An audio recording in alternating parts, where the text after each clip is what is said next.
Sveiki, šiandien darysim dar vieną dekorą. Tai yra sabija perlamutrinis smėlis.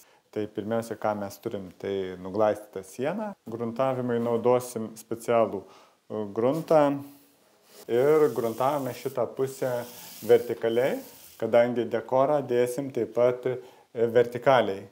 Šita pusė yra šviesesnė, ją darysim skirtingom kryptim, todėl ir gruntavimas daromas įvairiais judesiais. Paliekam ją džiūti 12 valandų, užsiklijuosim lipnią juostą, kad būtų viskas gražu. Tai sugrįžome, kai sienai išdžiūvus, viskas gerai, gražu, jokių nelygumų, siena panašiai tolygiai vienspalvė.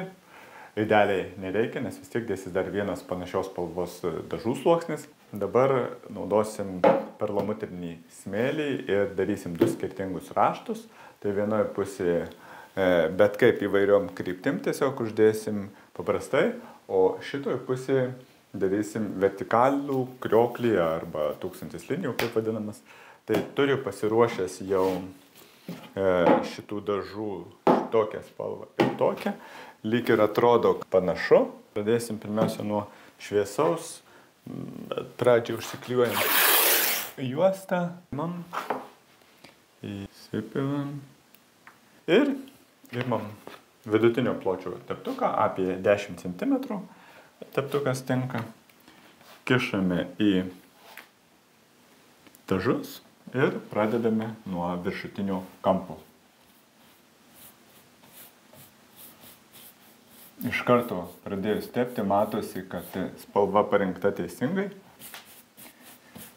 Ir tokiu greičiu ir dirbam. Darant didesnius plotus yra darbas pagreitinamas, kuo net vienas žmogus užnešinėja voleliu, kitas eina iš paskos ir su teptuku tiesiog formuoja raštą. Tada galima naudoti ir tikrai platesnį teptuką, bet kaip minėjau, bus raštas jau visiškai netoks, kokį matote dabar. Dažai blizgus šitie. Padarysim šitą pusę, tada gretimą ir bus įdomu išgirsti jūsų nuomonę, kuris raštas jums patiko labiau. Į spalvą šiuo atveju žiūrėti nereikėtų, nes spalvą galima rinktis tikrai iš didelios gamos.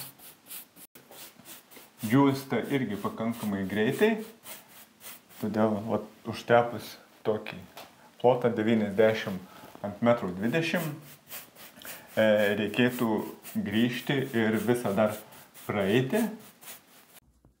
Štai jisai taip atrodo.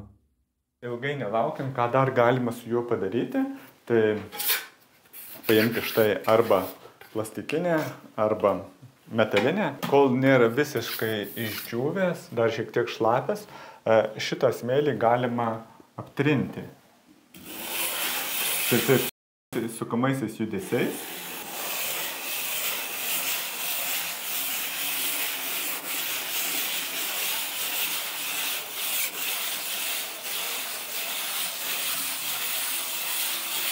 Taigi, iš šito 2 variantų man asmeniškai labiau patinka šis antrasis variantas, kada dar lengvai yra su glaistykle pralyginta. Tai pasižiūrėkim, kaip atrodo iš arčiau. Taigi važiuojam toliau, darom antrą pusę.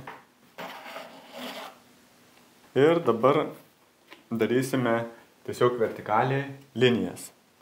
Kaip tai yra daroma? Principas irgi imam teptuką, tačiau imam daugiau dažų ir darom vertikaliai žaibą. Štai taip.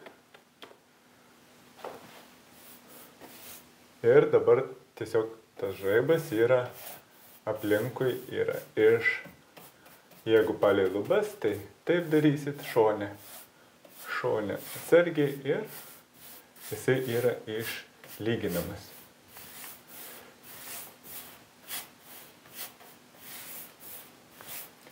Štai šalia kitą turim.